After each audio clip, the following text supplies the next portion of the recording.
नमस्कार, जनतंत्र टीवी देख रहे हैं आप। मैं हूं आपके साथ साहिल धुलिया। बुलेटिन की शुरुआत करेंगे। आपको बता दें कि चार धाम यात्रा शीतकालीन का आज से शुभारंभ हो गया है। सीएम पुष्कर सिंह धामी ने इस यात्रा का शुभारंभ किया है।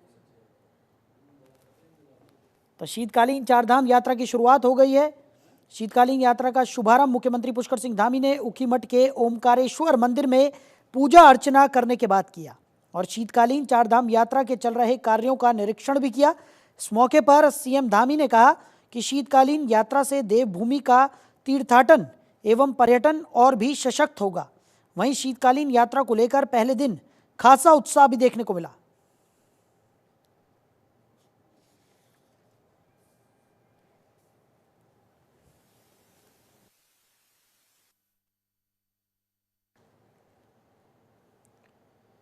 तो शीतकालीन चारधाम यात्रा की शुरुआत आज से हो गई है। मुख्यमंत्री पुष्कर सिंह धामी ने इस यात्रा की शुरुआत की है। इस मौके पर सीएम धामी ने कहा कि शीतकालीन यात्रा से देवभूमि का तीर्थाटन एवं पर्यटन और भी सशक्त होगा। वहीं शीतकालीन यात्रा को लेकर पहले दिन खासा उत्साह भी देखने को मिला। आज भगवान केदारेश्वर, ओंकारेश्वर और हमारे सभी पंच बद्री, पंच केदार सभी से प्रार्थना की है कि जो हमारा शीतकालीन यात्रा प्रारंभ हो रही है वो शीतकालीन यात्रा सफल हो, सबका उसमें सहयोग मिले। आने वाले हमारे सभी श्रद्धालु, तीर्थयात्री, पर्यटक, उनकी यात्रा भी सुगम हो। जिस उद्देश्य के लिए वो यात्रा कर रहे हैं उनके उद्देश्य उनको प्राप्त हों, भगवान की उनको कृपा बने रहे। और उस निमित्त हम लगातार प्रयास कर रहे हैं कि शीतकालीन प्रवास के दृष्टि से हर सुविधा जो यहाँ हो सकती है वो हम करें, क्योंकि भगवान की बड़ी कृपा है। यहाँ पर जहाँ हमारा अखंड हिमालय है, हमारे ग्लेशियर हैं, वनों से आच्छादित है, पर्वतों से आच्छादित है, नदियों से आच्छादित है और सूर्य भगवान की भी 12 महीने लगातार कृपा बनी रहती है। जहाँ आज अनेक स्थानों पर धुंध होती है, कोहरा होता है, लेकिन यहाँ पर पूरी तरह से सूर्य भगवान हम सबको जो है अपनी दृष्टि दे रहे हैं। तो मैं सभी से आह्वान करता हूँ कि आएँ उत्तराखंड और हमारे इन सभी क्षेत्रों को देखें।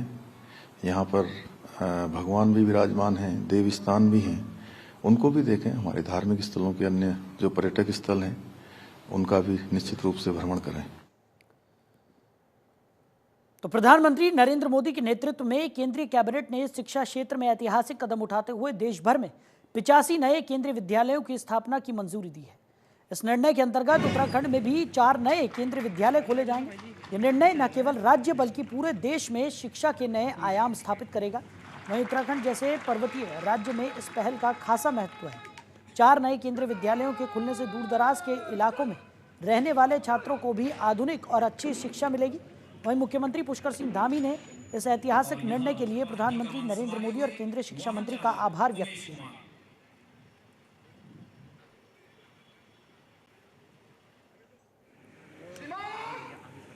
बहुत महत्वपूर्ण है और मैं आदरणीय प्रधानमंत्री जी का, आदरणीय शिक्षा मंत्री जी का धन्यवाद करता हूं कि हमारे यहाँ 4 केंद्रीय विद्यालयों को मंजूरी दी है, क्योंकि शिक्षा हमारे लिए बहुत प्राथमिकता है। राज्य के अंदर शिक्षा और चिकित्सा 2 ऐसे विषय हैं जो हर एक व्यक्ति को मिलने चाहिए और हर एक के लिए ज़रूरी है, बहुत महत्वपूर्ण है। और मैं आदरणीय प्रधानमंत्री जी का, आदरणीय शिक्षा मंत्री जी का धन्यवाद करता हूँ कि हमारे यहाँ 4 केंद्रीय विद्यालयों को मंजूरी दी है, क्योंकि शिक्षा हमारे लिए बहुत प्राथमिकता है। राज्य के अंदर शिक्षा और चिकित्सा 2 ऐसे विषय हैं जो हर एक व्यक्ति को मिलने चाहिए और हर एक के लिए ज़रूरी है।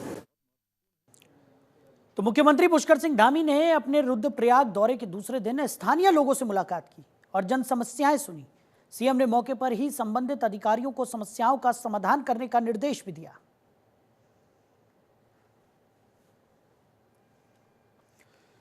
तो रुद्रप्रयाग के दौरे पर उत्तराखंड के मुख्यमंत्री पुष्कर सिंह धामी रहे।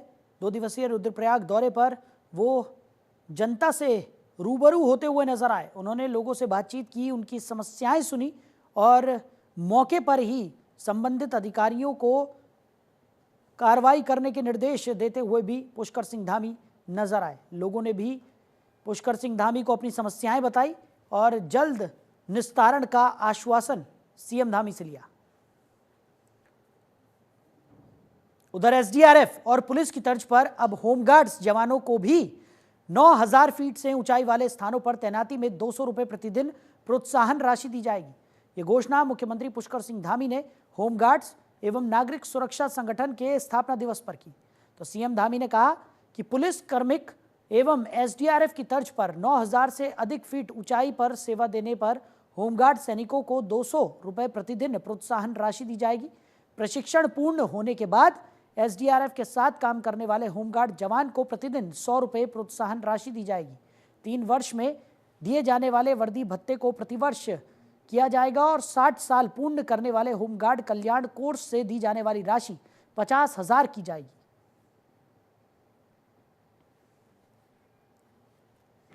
देखिए, एक मैं सबसे पहले तो आज होमगार्ड स्थापना दिवस पर सभी होमगार्ड्स के सभी जवानों को, सभी अधिकारियों को, सबको मैं बहुत बधाई देता हूं। उनके पारिवारिक जनों को भी बहुत शुभकामनाएं। और हम सब लोग क्योंकि जानते हैं कि हमारे होमगार्ड्स के जवान हर परिस्थिति में और जहां भी हमको उनकी ज़रूरत होती है वहां पर अपने कर्तव्य का भली भांति निर्वहन करते हैं। और सच बताऊं तो जहां कम होते हैं वहां हम होते हैं वाली उनकी जो एक काम करने की प्रवृत्ति है, कार्य व्यवहार है, कार्य संस्कार है, निश्चित रूप से वो हमारे लिए बहुत महत्वपूर्ण है। तो प्रदेश सरकार में युवा कल्याण एवं खेल मंत्री रेखा आर्य ने विभागीय अधिकारियों के साथ समीक्षा बैठक की। तो खेल मंत्री ने देहरादून स्थित राष्ट्रीय खेल सचिवालय में बैठक की। स्पोर्ट्स यूनिवर्सिटी से जुड़े कई विषयों पर चर्चा की। मंत्री रेखा आर्य ने कहा कि राष्ट्रीय खेलों का शुभारंभ 28 जनवरी को प्रधानमंत्री नरेंद्र मोदी करेंगे और हमारा प्रयास है कि स्पोर्ट्स यूनिवर्सिटी का भी शिलान्यास पीएम मोदी के कर कमलों से हो। तो मंत्री ने आगे कहा कि हमारी कैबिनेट की तरफ से स्पोर्ट्स यूनिवर्सिटी एक्ट पारित किया गया था, जिसको गवर्नर की तरफ से कुछ आपत्तियों के साथ विधायी को लौटाया गया था।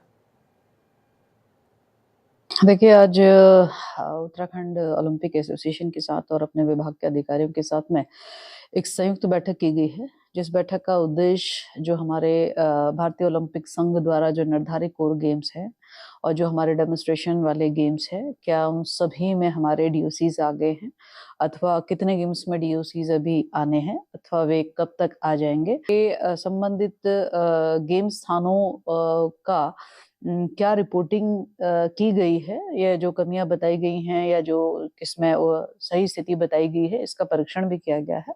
तो आज की बैठक से ये साफ स्पष्ट होता है कि मैक्सिमम गेम्स जो हमारे जो 32 गेम्स इसमें दिए हुए हैं, इसमें से लगभग 27-28 गेम्स के जो हैं हमारे डीओसीज आ चुके हैं और वे मौके को देख भी चुके हैं और संबंधित में बहुत माइन्यूट से कार्य बताए गए हैं जो तात्कालिक होने हैं, उसी समय किए भी जाएंगे, जो कि मैं समझती हूँ कि काफी हद तक जो है हमारा कार्य जो है वो प्रगति पे है।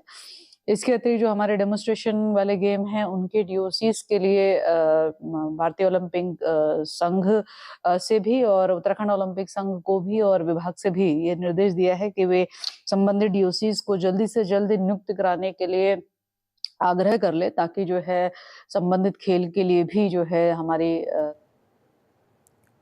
तो उत्तराखंड में नगर निकाय चुनाव नजदीक आते ही राजनीति के मैदान में हलचल मच गई है। बीजेपी और कांग्रेस दोनों ने चुनावी रण में उतरने के लिए अपनी पूरी ताकत झोंक दी है, लेकिन इस बार मामला सिर्फ चुनावी रणनीतियों तक सीमित नहीं है। आरोप, विवाद और बयानबाजी का सिलसिला तेज हो चुका है। क्या है बयानबाजी चुनावी अभियान को प्रभावित करेगी और आखिरकार जनता किसे अपना समर्थन देगी, इस रिपोर्ट में देखिए।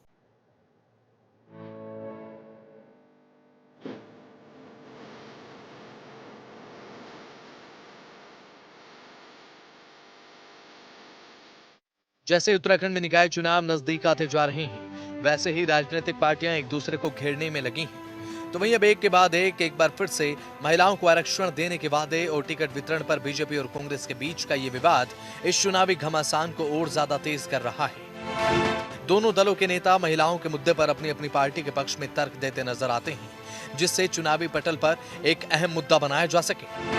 जहां पर पार्टी के जिला प्रभारियों और चुनाव प्रभारियों की बैठक आयोजित की गई। बीजेपी के नेताओं ने कार्यकर्ताओं से चुनावी तैयारी में जुटने का आह्वान किया है।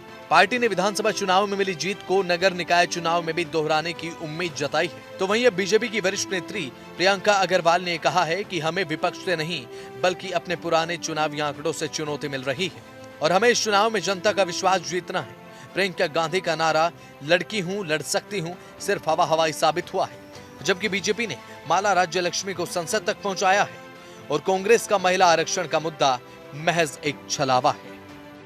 मैं सबसे पहले धन्यवाद करना चाहूँगी कि इस समय चुनावी दलदल एकदम चल रहा है, हलचल मची हुई है।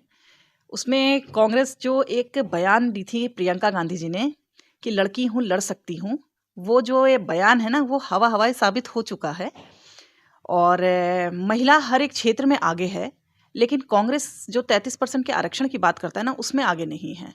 अगर आप आरक्षण दे रहे हैं, रिजर्वेशन आप एक तरीके से दिए हैं, तो उस चीज़ को होना चाहिए, साबित करना चाहिए आपको। और मैं आपको एक चीज़ और बताना चाहूँगी, आपने भारतीय जनता पार्टी की बात करी, तो उनकी एक सांसद जो हैं वो लक्ष्मी जी टिहरी से, वो संसद तक पहुँच चुकी हैं। तो क्या महिला हर क्षेत्र में आगे नहीं बढ़ सकती है? उनको ये चीज़ का पता होना चाहिए कि महिला भीड़ बढ़ाने के लिए नहीं है, महिला हर एक क्षेत्र में आगे बढ़ रही है। तो वहीं कांग्रेस भी इस चुनावी जंग में पीछे नहीं है। काशीपुर महानगर कांग्रेस जिला अध्यक्ष मुशर्रफ हुसैन ने बीजेपी पर गंभीर आरोप लगा दिए हैं। उन्होंने कहा कि बीजेपी ने हमेशा जनता को धोखा दिया है। अगर बीजेपी सच्ची है तो निकाय चुनाव क्यों नहीं करवा रही? मुशर्रफ हुसैन ने महिलाओं को टिकट बंटवारे पर भी बीजेपी पर निशाना साधा है। अब ऐसे में कांग्रेस हमेशा महिलाओं को सम्मान देती आई है। अगर निकाय चुनाव में महिलाओं को टिकट देने को लेकर भाजपा की असलियत जनता के सामने आ जाएगी। और भारतीय जनता पार्टी का संगठन क्यों डर रहा है? पिछले 1 साल हो गया, 1.5 साल होने वाला है, क्यों नहीं चुनाव करा? नगर पालिकाओं के, नगर निगम के क्यों नहीं चुनाव करा रहा है? बार बार प्रशासक की नियुक्ति क्यों करे जा रहा है? कहीं ना कहीं इसे डर है कि भारतीय जनता पार्टी हार रही है, निगम हो या पालिका के चुनाव हो। जहाँ तक आरक्षण का सवाल है, पिछली बार भी नगर निगम के चुनाव में देखिए, हमने हर जगह पर, रुद्रपुर में देखिए हमारी मीना शर्मा है, उन्हें हमने टिकट दिया, कांग्रेस पार्टी ने टिकट दिया, 33% का आरक्षण पूरा किया। और आने वाले चुनावों में भी हमारे हाईकमान, माननीय प्रदेश के बड़े तेज तर्रार हमारे अध्यक्ष हैं, हमारी पार्टी को एक संगठन की मजबूती के लिए अग्रसर रहते हैं माननीय करण मेहरा जी। उनके निर्देशानुसार और कहे जो भी बात होगी संगठन की, बराबर 33% का आरक्षण माननीय अध्यक्ष जी हमारे मेहरा जी देने के लिए हमेशा तत्पर रहते हैं। फिलहाल कांग्रेस बीजेपी महिलाओं को आरक्षण और टिकट बंटवारे को लेकर एक दूसरे पर निशाना साध रहे हैं। अब देखना यह होगा कि इस चुनावी माहौल में कांग्रेस बीजेपी महिलाओं को आरक्षण और टिकट वितरण में कितना सम्मान देती है। ये चुनाव सिर्फ नगर निकाय के लिए नहीं बल्कि भविष्य की राजनीति की दिशा भी तय कर सकता है। ब्यूरो रिपोर्ट, जनतंत्र टीवी।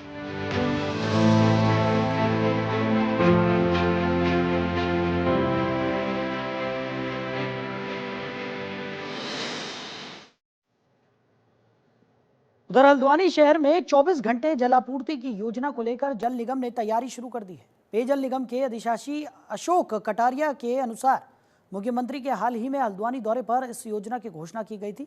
इसके तहत विभाग ने 178 करोड़ रुपए की डीपीआर तैयार कर शासन को भेजी है।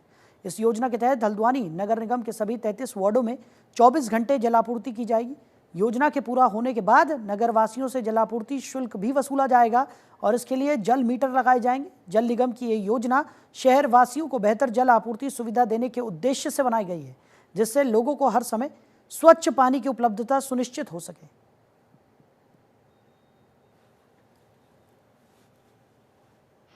जो हल्द्वानी का जो पुराना नगर निगम क्षेत्र है, इसमें वार्ड संख्या 1 से 33 आते हैं।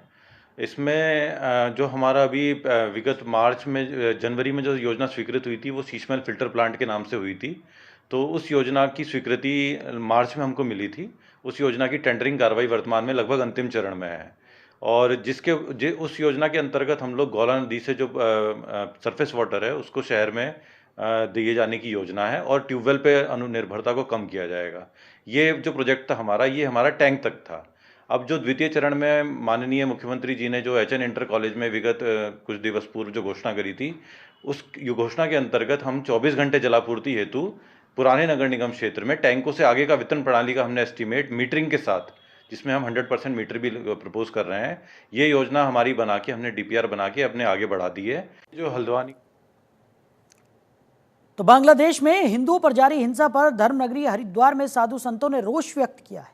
हरिद्वार में गरीब दासी धर्मशाला में बैठक आयोजित कर कई साधु संतों ने मृतकों और हिंसा का शिकार हुए हिंदुओं के प्रति संवेदना व्यक्त की। साथ ही देश भर के हिंदुओं से भी आगे आने का आह्वान किया। संतों ने भारत सरकार और यूएनओ से भी बांग्लादेश हिंसा पर हस्तक्षेप कर बांग्लादेशी हिंदुओं की धार्मिक स्वतंत्रता बहाल करने की अपील की। इतना ही नहीं, 10 दिसंबर को हरिद्वार में एक विशाल जन आक्रोश रैली भी साधु संतों की तरफ से निकाली जाएगी। साधु संतों ने आमजन से इस रैली में भाग लेने की अपील की है। अल्पसंख्यकों के ऊपर, हिंदुओं के ऊपर बहुत ज़्यादा उत्पीड़न किया जा रहा है, बहुत ज़्यादा वहाँ के लोगों को परेशान किया जा रहा है। और यहाँ तक कि जो हमारे महंत चिन्मय दास जी को गिरफ्तार किया और 2 वकील किया है, उसके लिए हम पूरे भारत में रहने वाले हिंदू ही नहीं, अभी तो मैं आह्वान करूँगा कि विश्व में जितने भी हिंदू रहते हैं, हिंदू संगठन के लोग रहते हैं, उन सब से आह्वान है कि वो आए, आगे आए, जागें। केंद्र जो भारत सरकार है उन सब से अपील करके वहाँ के लोगों को जल्दी से जल्दी राहत दिया जा सके। उनको जो ये कठिनाई है, ये परेशानियाँ हैं, उन सब परेशानियों से सरकार तत्काल उनको ठीक कराए व्यवस्था। वहाँ के अल्पसंख्यक हिंदू समाज के ऊपर लगातार हमले हो रहे हैं। लगभग 70 मंदिरों को तोड़ा गया। इस्कॉन टेम्पल के महंत चिन्मय दास को, क्योंकि वो उस आंदोलन को लीड कर रहे थे, उनको जेल में डाल दिया गया। 2 वकीलों के ऊपर हमला हुआ जो कि मरणासन स्थिति में है। आज वहाँ का हिंदू समाज अपने को अकेला अनुभव कर रहा है। हम भारतवर्ष के सभी सनातन धर्मावलंबी, विशेषकर संत समाज उनके साथ है। हम भारत सरकार और इस भारत की महामहिम राष्ट्रपति महोदया, यूएनओ के नेशनल सेक्रेटरी जनरल को एक ज्ञापन के माध्यम से ये आह्वान करते हैं कि यूएनओ वहाँ पर इंटरफेरेंस करे। वहाँ तो फिलहाल इस बुलेटिन में मेरे साथ इतना ही। आप देखते रहिए जनतंत्र टीवी। नमस्कार।